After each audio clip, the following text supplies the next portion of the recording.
What if I was to say that success is defined as a measure of how we feel inside?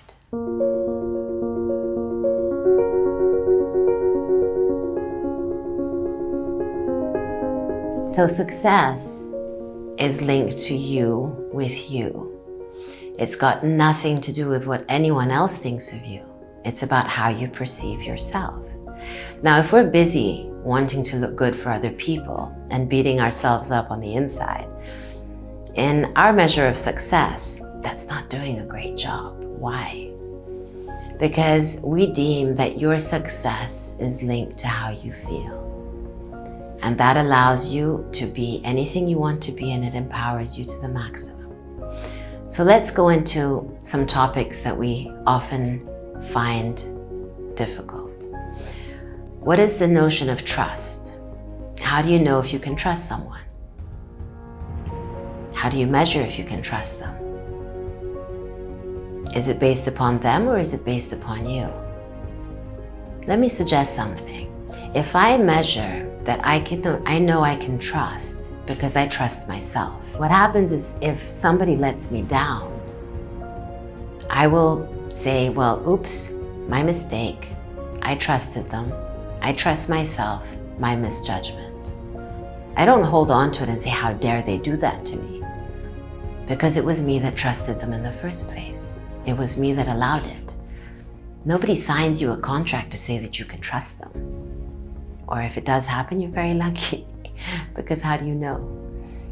So taking the notion of trust as being a notion of you trusting yourself, let's look at love. If I love someone, where is the love? The love is inside me. Now, how the other person loves me is their problem. It's not about me. It's about their feelings inside of them. So if I love you and I buy you a gift, I'm doing it because it makes me happy, because I love you. My heart is full of love for you.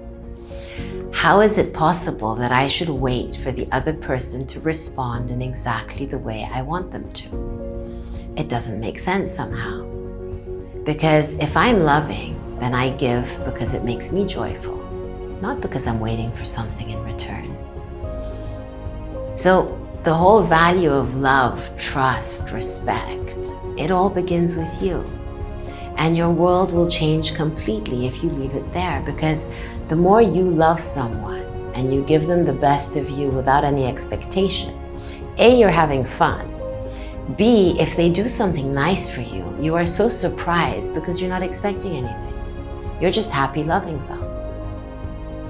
The other person, if they don't love you the way you want them to, is it because they're bad? Is it because they're selfish? Is it because they're mean? I mean, it can't be. They are their own person. They have their own character. They have their ups and downs. They were nurtured differently than you in their childhood. Their understanding of love is different to yours. You've chosen to love someone, accept them for who they are. Sounds simple.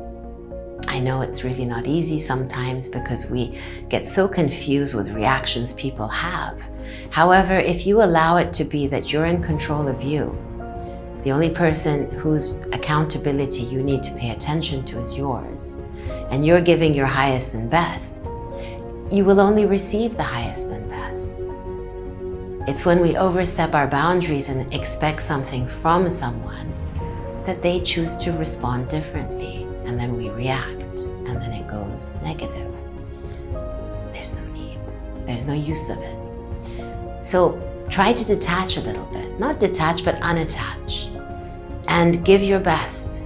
A lot of times people do chantage. Chantage is bribery. They say, well, if he's not going to do that for me, I'm not going to do that for him. It doesn't work like that. Give of you, be kind, be generous, be trusting, because you trust yourself. And see what happens.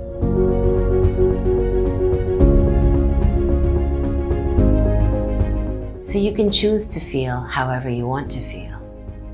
And you can feel responsible for being who you are and happy to be you.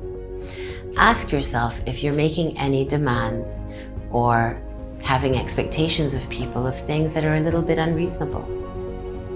We're not questioning other people. Here we are questioning ourselves. And what are the things that go through our minds? And aligning it peacefully so that we can actually step forward gracefully every day, feeling happy, feeling peaceful, and growing, constantly growing. See you again.